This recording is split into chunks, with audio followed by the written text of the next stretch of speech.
उपदेश कहा दिया था और बुद्ध की जो है बुद्ध को महापरिनिर्वाण कहा हुआ था, इस पे हमने चर्चा करी थी।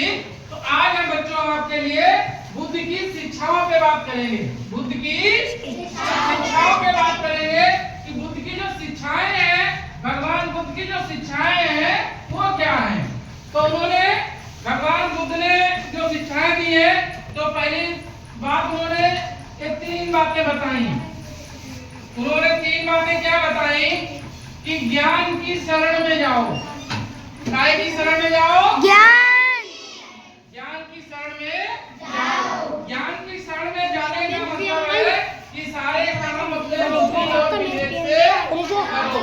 किसी के बहकावे में आकर, किसी के उसमें आके हमें कोई काम नहीं करना है, बल्कि सारे जब हमारी बुद्धि सही होगी, जब हमारा विवेक सही होगा, जब हमारा ज्ञान सही होगा, तब हम अपने सारे काम सही से संपन्न कर सकते हैं। ठीक है। तो बुद्ध ने कहा कि आप बुद्धि की शरण में जाओ, ज्ञान की शरण में जाओ। ठीक है। और दूसरी बात उन्होंने कहा कि धम्म की शरण में जाओ। धम्म की शरण में जाने का मतलब है बच्चों कि प्रकृति के जो नियम है, काय के नियम है? प्रकृति के जो नियम है, जैसे सूर्य है, चंद्रमा है, जल है, वायु है, अग्नि है, पेड़ है, नदियां हैं, ये सारी प्राकृतिक चीजें हैं। कैसी चीजें हैं? प्राकृतिक चीजें हैं, यानी ईश्वर की बनाई हुई चीजें हैं। इसमें मनुष्य ज्यादा कुछ बदलाव नहीं कर सकता है। हर चीज बेटा ध्यान दीजिए, इधर तो बात नहीं करेंगे। तो जैसे सूर्य निकलता है तो सबके यहाँ रोशनी होती है। सूर्य की रोशनी ऐसा है किसी को कब मिलती हो? सब में मिलती है ना। जब बराबर में 4 आदमी खड़े होंगे तो सबको बराबर उसकी रोशनी मिलेगी। ठीक है। चंद्रमा है, चंद्रमा की शीतलता, चंद्रमा रात में निकलता है तो उसकी जो चांदनी होती है, उससे जो चांदनी होती है वो सबको बराबर मिलती है, नहीं मिलती है? कोई भेदभाव होता है उसमें? कोई भेदभाव नहीं होता है। और चंद्रमा सबको बराबर शीतलता प्रदान करता है। जल है, किसी को प्यास लगी है, एक बोतल में पानी है, जो वही उस बोतल का पानी पिएगा उसे एक सा लगेगा, अलग अलग लगेगा? जल का एक गुण है कि वो सबकी प्यास बुझाएगा। पियोगे तो तुम्हारी प्यास कम हो जाएगी, अगर नहाओगे तो शरीर स्वच्छ और साफ हो जाएगा। ये पानी का गुण होता है। जैसे वायु है, हवा है, जब हवा चलेगी तो सबको लगेगी या अलग अलग लगेगी? जैसे 10 आदमी यहाँ पर खड़े हैं, अब हवा है, चल रही है, तो बराबर लगेगी सबको ना, कम ज्यादा लगेगी? सबको बराबर लगेगी ना। तो कोई भेदभाव होगा, इसमें भेदभाव होगा किसी के साथ में? नहीं होगा ना। इसी तरीके से आग है, आग में जो कोई हाथ डालेगा तो जलेगा या नहीं जलेगा? जलेगा। नहीं, हम डालेंगे तो नहीं जलेगा, आप डाल देंगे तो जल जाएगा। ऐसा है कुछ? ऐसा नहीं है ना। ऐसा नहीं है। सामने दो बेटा, तो इस तरीके से ये आग का गुण है। और आग से रोटी सेकोगे तो रोटी पक जाएगी, है? पक जाएगी नहीं पक जाएगी? और इसी तरीके से जैसे नदियां हैं, अब नदियां हैं, ठीक है, नदियों में पानी भरा है, जो उस पानी में घुसेगा, गहरे पानी में जाएगा, वो तैरना अगर नहीं आता है तो डूब जाएगा।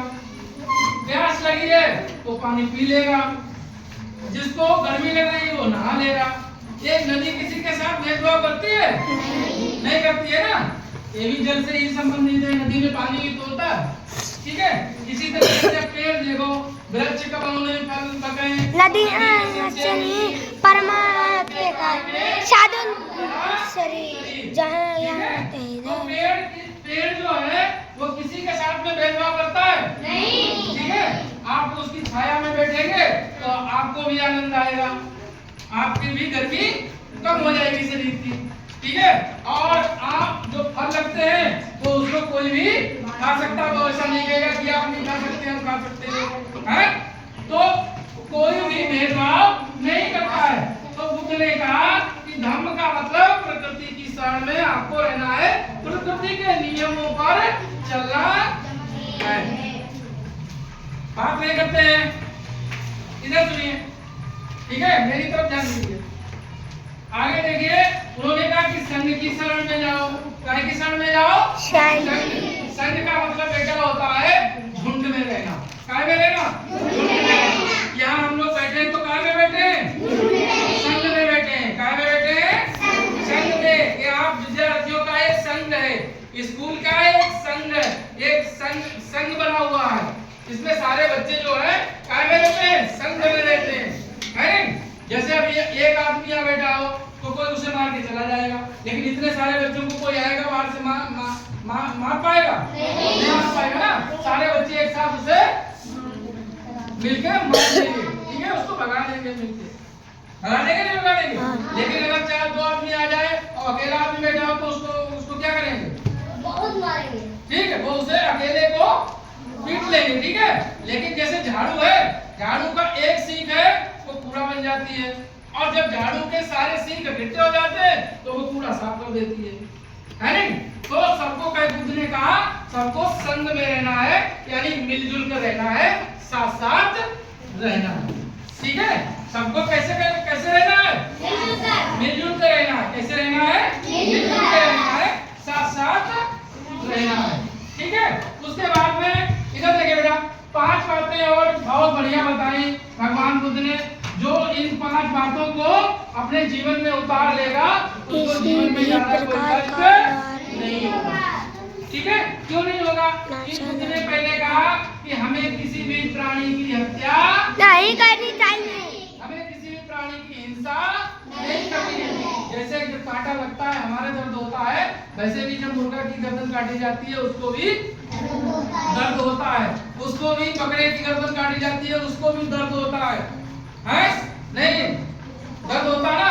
तो बुद्ध ने कहा हमें किसी प्राणी की अकाल हत्या नहीं करनी है। और जब हत्या नहीं करोगे, अब मान लीजिए गुस्सा में तुमने आके किसी की हत्या कर दी और वो हत्या कर दी, तो हत्या करने वाला पहला उसका परिवार के लोग कहेंगे हमारे आदमी की हत्या कर दी, मैं भी आपसे बदला लूंगा, ठीक है। तो तुम्हें हत्या होने का डर रहेगा नहीं रहेगा? रहेगा नहीं रहेगा?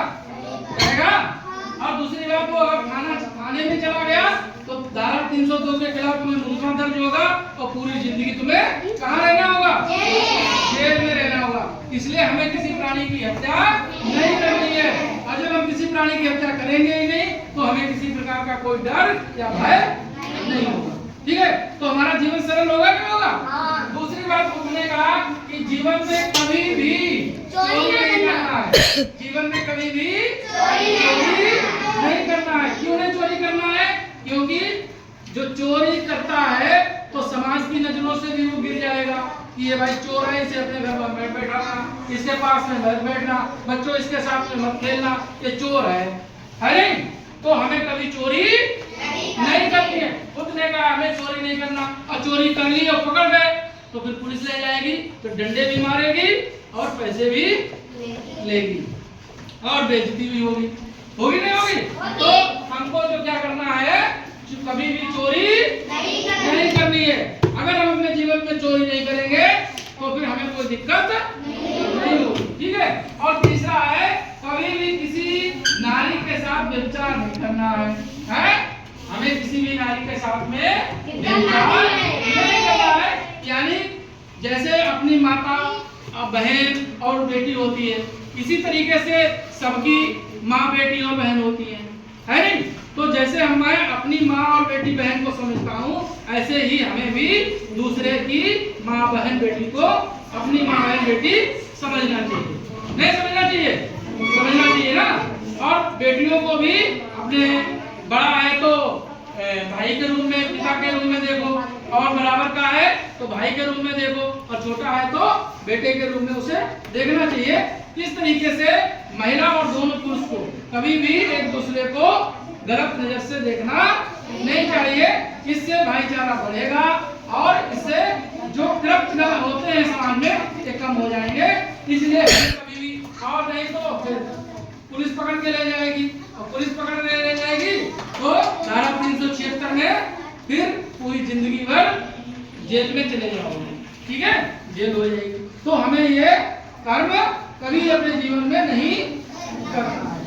ठीक है। दूसरा जो है चौथा बताया, कभी भी झूठ ना बोलना।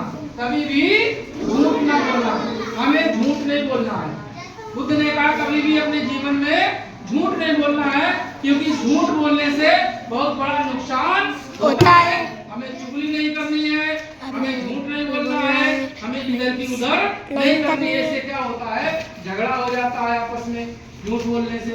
तुमने इससे झूठ मिला के उससे कह दी, उसने उससे पूछी और फिर झगड़ा और फसाद हो जाता है। तो हमें कभी भी झूठ नहीं बोलना। बताओ, अच्छी बातें खराब बातें? अच्छी बातें बेटा। हाँ। तो अपने जीवन में सब लोग इसको ध्यान रखेंगे। और पांचवी बात बहुत अच्छी बताई, जो इसको मान लेगा उसका जीवन कभी दुखी नहीं रहेगा। क्यों नहीं दुखी रहेगा? बुद्ध ने कहा हमें किसी भी प्रकार का नशा नहीं करना है।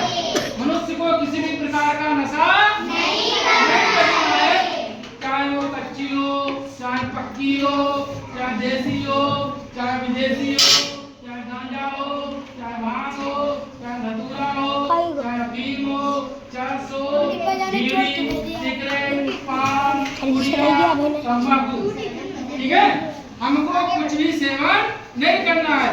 प्रकृति ने जैसा हमारा दिमाग बनाया है, जैसा हमारा शरीर बनाया है, हमें वैसा ही रहना है।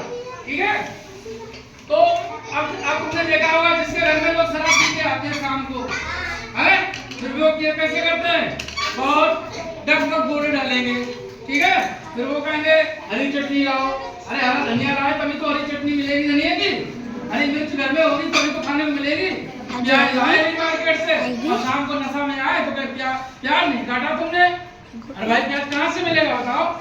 हैं? तुमने हरी सब्जी नहीं बनाई है, और तुम हरी सब्जी मार्केट से खरीद के लाओगे तभी तो बनेगी। क्यों?